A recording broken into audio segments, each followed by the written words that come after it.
I build a computer maybe once every 6 or 7 years, so I kind of sort of know what I'm doing, but also I kind of don't know what I'm doing. But I think the first thing I'm going to want to do here, and a week after upgrading the old Battle Axe over there, my 5700G based system, to include a AMD Radeon 9070, that's an upgrade from the RTX 3060 12GB card, it's now time to upgrade everything else. I mentioned in that video at some point later on this year I would be moving to an AM5 platform, and that some point is now. Yesterday I picked up a bundle of a new CPU, new RAM, and new motherboard. It was a pretty good price.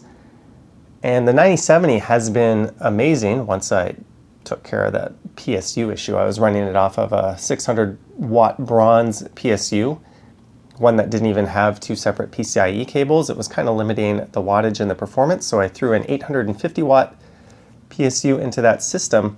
But still, the CPU wasn't quite keeping up with the GPU, and it's time to move on to AM5 anyway, so that's what we're going to be doing.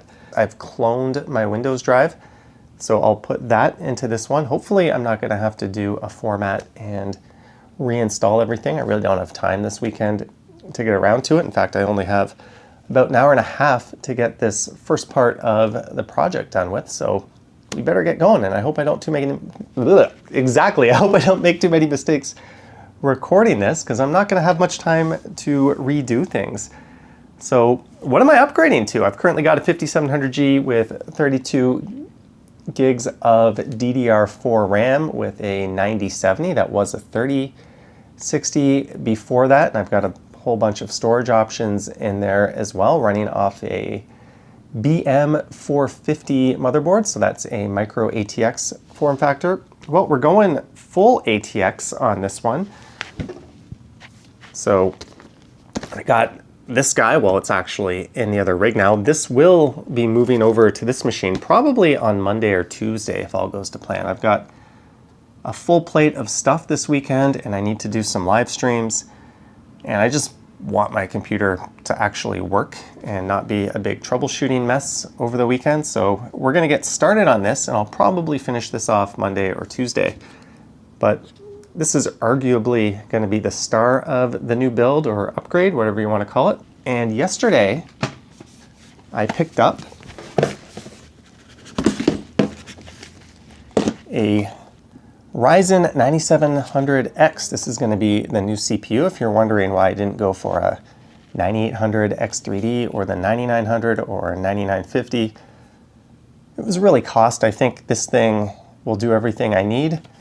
And I got this CPU, an X670 Aorus Elite AX motherboard, and 32 gigs of RAM, all for $699 Canadian. So basically, for the cost of a slightly higher end processor, I got everything I need to get going.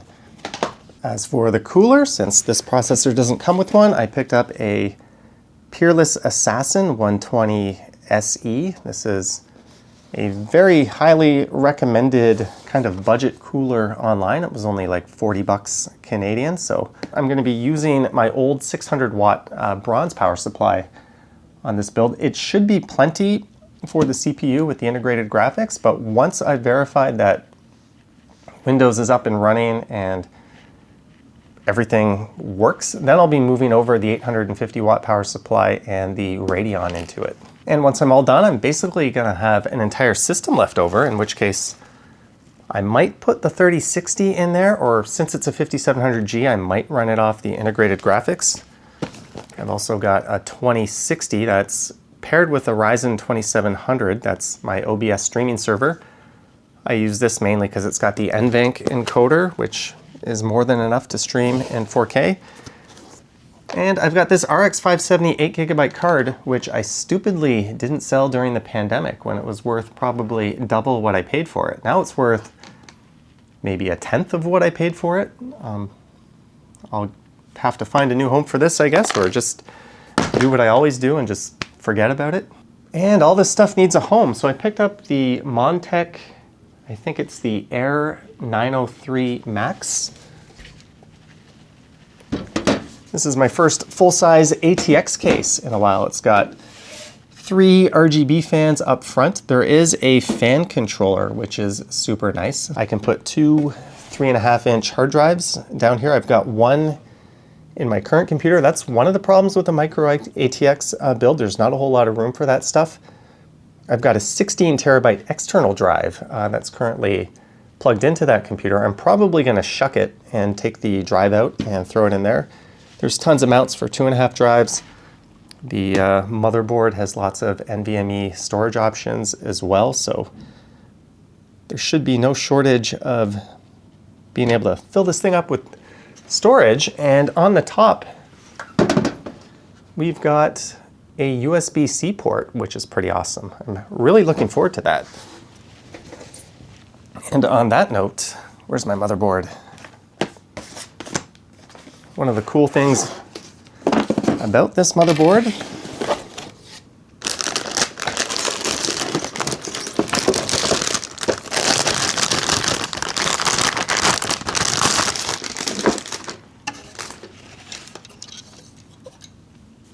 is get a gander at all those USB ports. I've never seen that many USB ports on a motherboard before, but that's pretty wild. And there is 2.5 gigabyte Ethernet, which is awesome. I have a 3 gigabit fiber up and down service, so I can mostly take full advantage of that. And a USB-C port is here as well. One HDMI port, which we'll be needing for the onboard graphics, at least initially.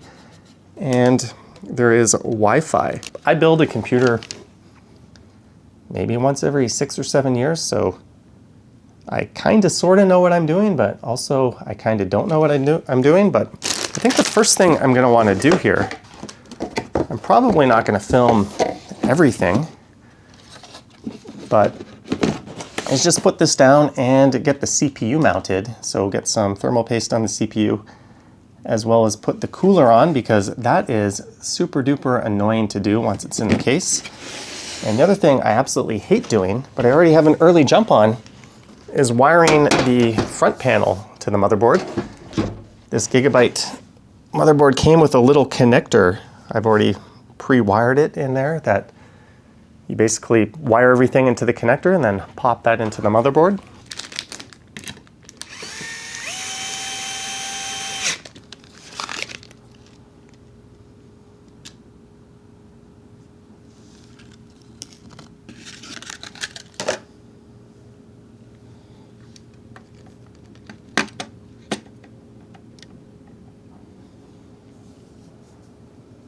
So I've got the mounts attached and the CPU sitting comfy in its slot. There's the fans and the cooler, some of the clips, and thermal paste. And it came with this Y adapter. I think that's to feed these two fans into a single CPU header, but I just noticed I have 2 CPU headers, so I think I'm just going to put one in each of those. So people have been debating how much thermal paste and what pattern to use since pretty much the beginning of time. I've always just kind of put a P-shape clump right in the middle. Ooh, this is stringy. And then I just dab a few random pieces around it. Definitely do not take your advice from me. Oh yeah, I've put way too much on. That's probably fine. Yeah, how not to apply thermal paste. Masterclass by me right there. I'll give you a closer look as to what this looks like. Yeah, it's still gonna work, and that should be plenty. Warning, please peel off label before you use it. Got it, and this should be symmetrical. I don't want to touch that surface now, but we will drop this carefully so that these screws line up. Whoa. I think I have screwed up. I think these things were supposed to go the other way. All right, I got a quick time fix this here.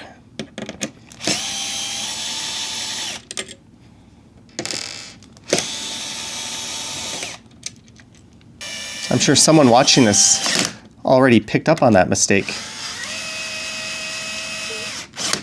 It wouldn't be one of my builds without some hijinks. All right, let's get back to it.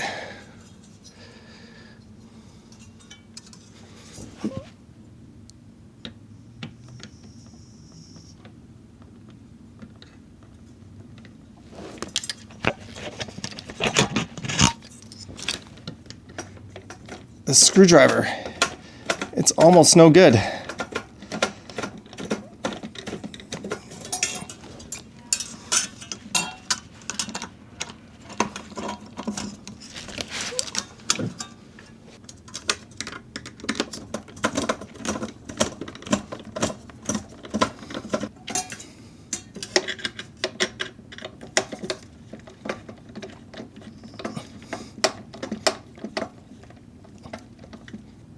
There we go, it's snug but not over tightened. That should be adequate. Now we have to put our fans in. I think I want the cables coming out of the top probably. It'll be easier to take care of them. Into the fan you go.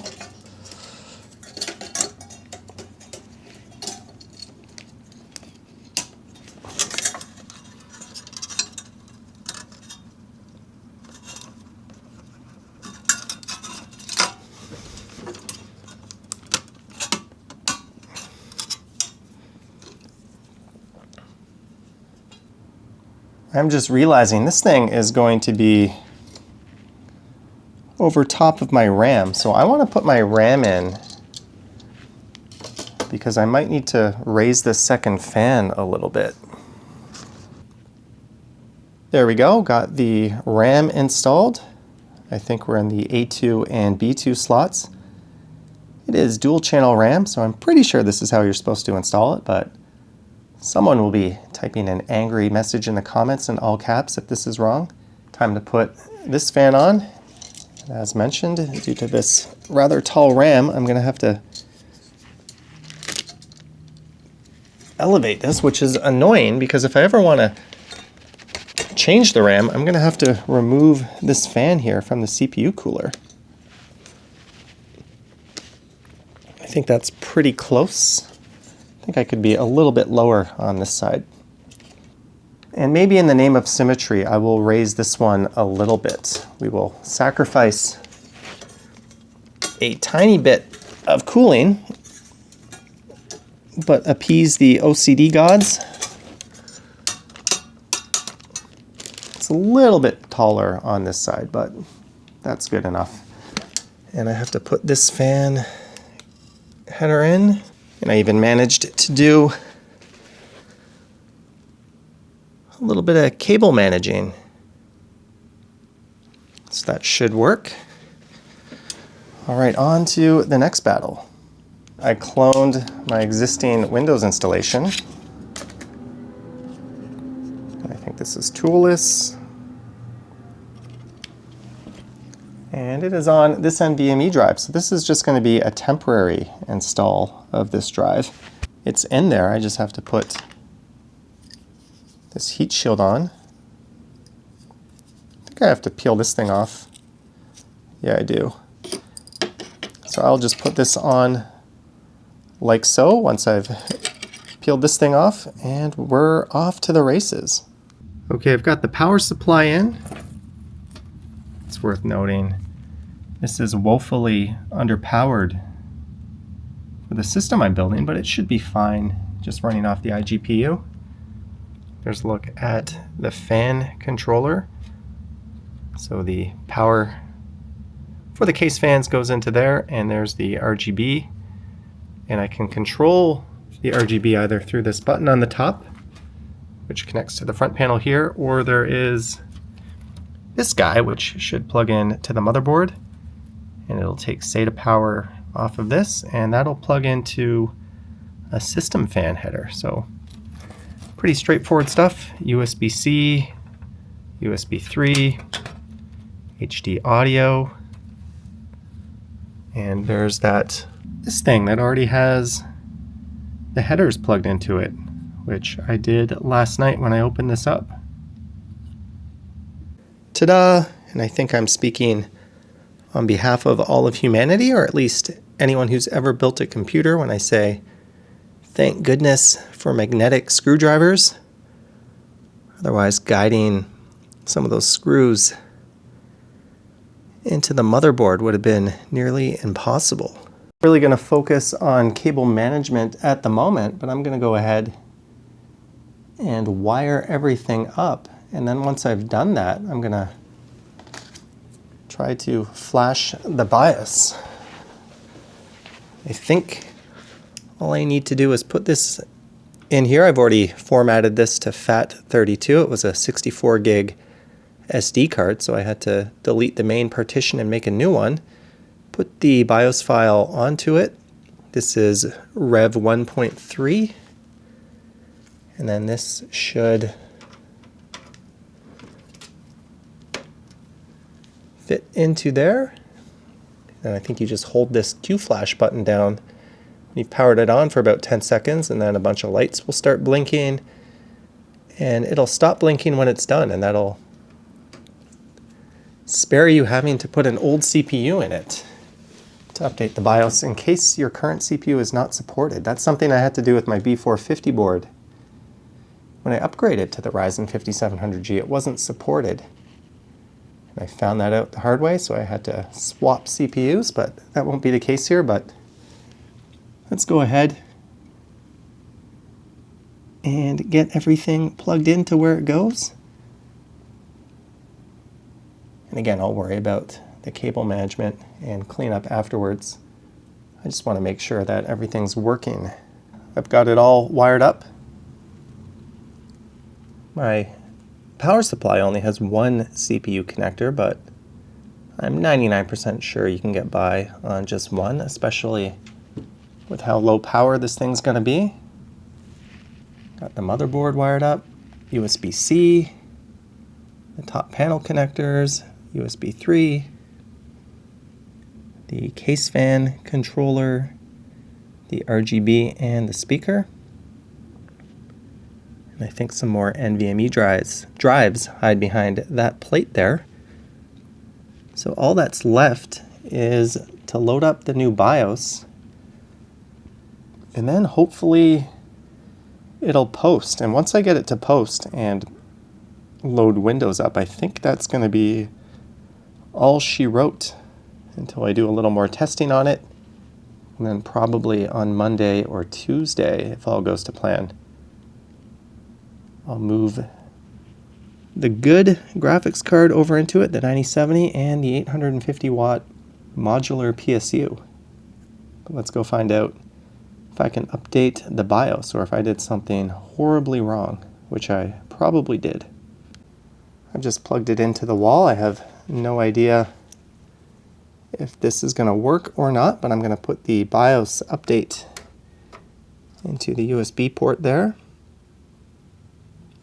And we'll flip on the power supply.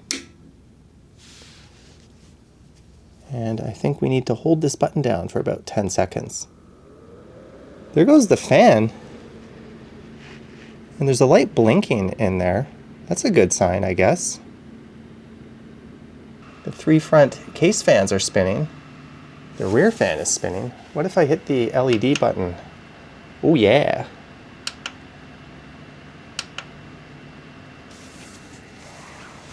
Good view from the front. Truthfully, I'm probably gonna leave the RGB off, but once this light has stopped blinking and possibly the system will shut down, we should have an updated BIOS, in which case I'm gonna go hook it up to a monitor and we're gonna try to boot off Windows. So this is kind of crazy. I thought the system would just shut down after the BIOS update, but it stayed on, and I wondered what was going on because it was no longer flashing. And I didn't really want to power it down in case there was some kind of error message or Windows was doing something, so I grabbed this old panel and a junk keyboard and mouse, and I put them into the panel, or the top I/O panel there, just to make sure they're working. And what do you know? We are up and running. I'm gonna head into the BIOS now and check the RAM speed and make sure everything is okay there, but so far it is all systems go. There's verification that it recognizes the CPU and the memory, although it says it's only running at 4800, so we'll have to address that in the BIOS.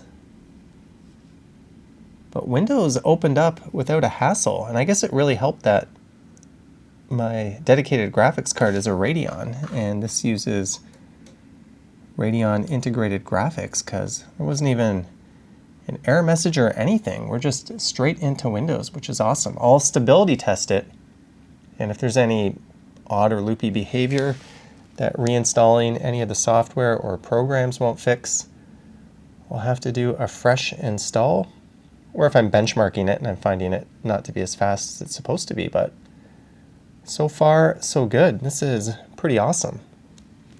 Everything is good, except this RAM is running a little slow. XMP Expo profile disabled. I think I want to turn that on. Smart Fan 6 resize bar is on. Everything is looking good. Yeah, let's turn this on. I want XMP1. All right, so apparently XMP is an Intel thing, and my RAM is compatible with that, but it says for AMD on the package, which is Expo. Let's save and exit, and hopefully that'll bump us up to 6000. XMP Expo high bandwidth support. Do I want to enable that? Oh well, let's leave it off and see what happens.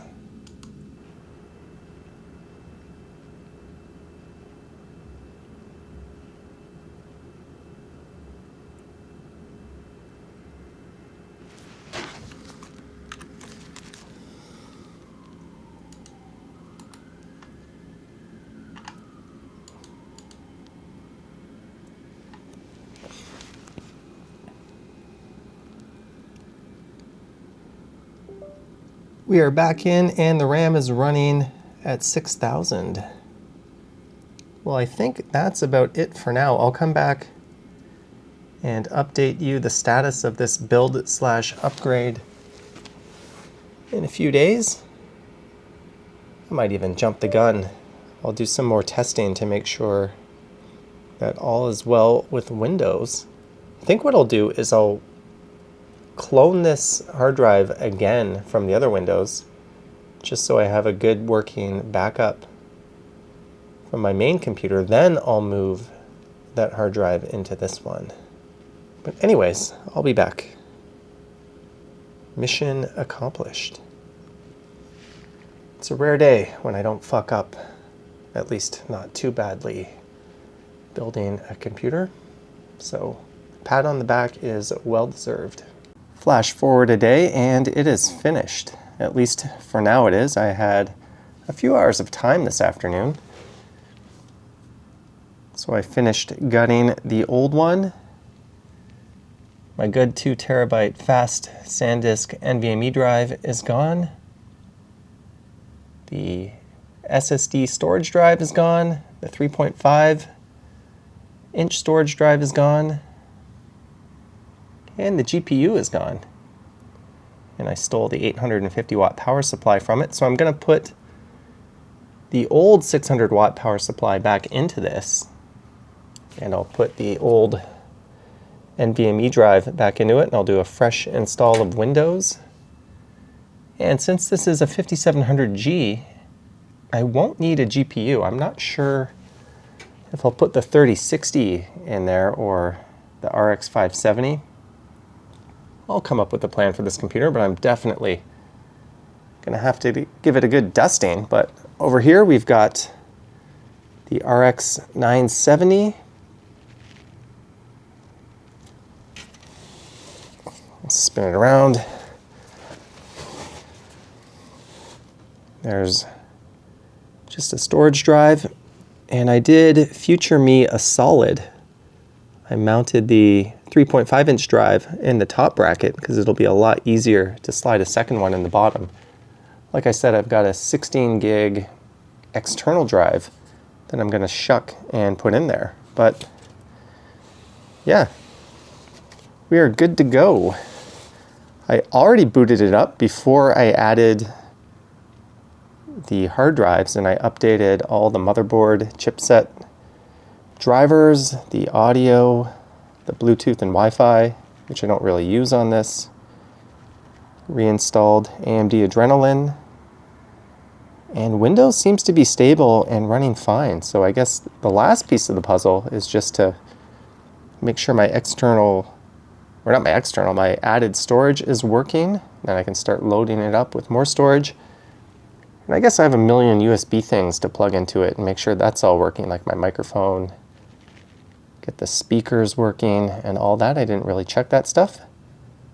So let's go over, plug it in, and get it all running. Flash forward a few more days and I think I'm all done. There's the old system. I've got it up and running. That's just the RX 570 in there. Still don't know what I'm going to do with it just yet, but I cleaned it out. It is mostly dust-free.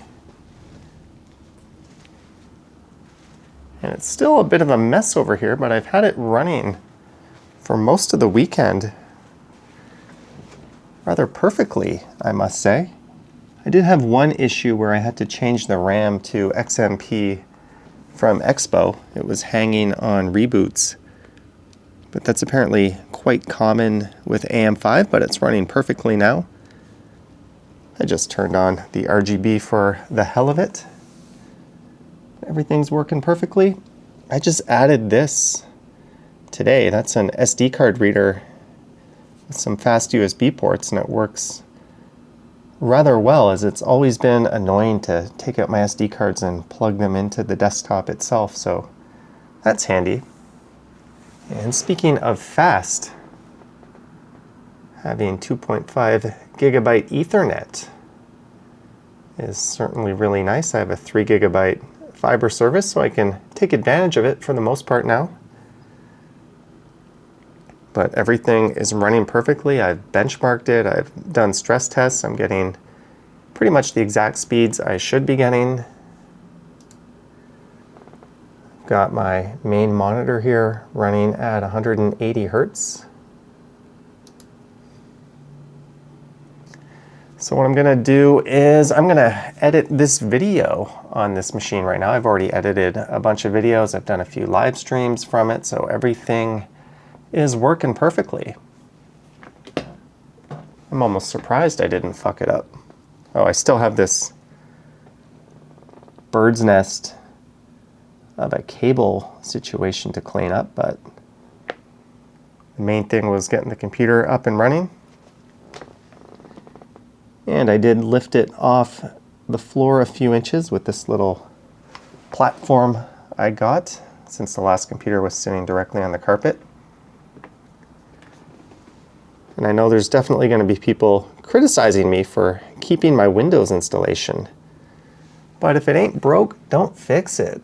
There's been no conflicts. Things are running smoother than ever, I would say. Haven't had any issues at all. It's been absolutely perfect once I changed over the XMP, or rather the Expo to XMP. I'm just going to fire up a game of Civ 2. I also downloaded Monster Hunter Wild, I think it's called. It was free with this processor. I'll probably delete it pretty soon, as I'll never play that. Currently rocking 1440p ultra settings across the board. Getting over 320 frames per second, which is kind of ridiculous.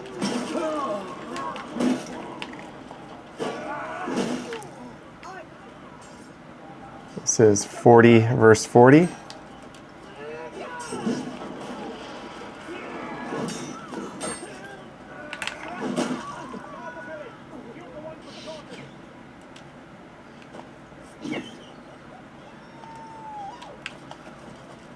This guy at the arrow's trying to shoot me.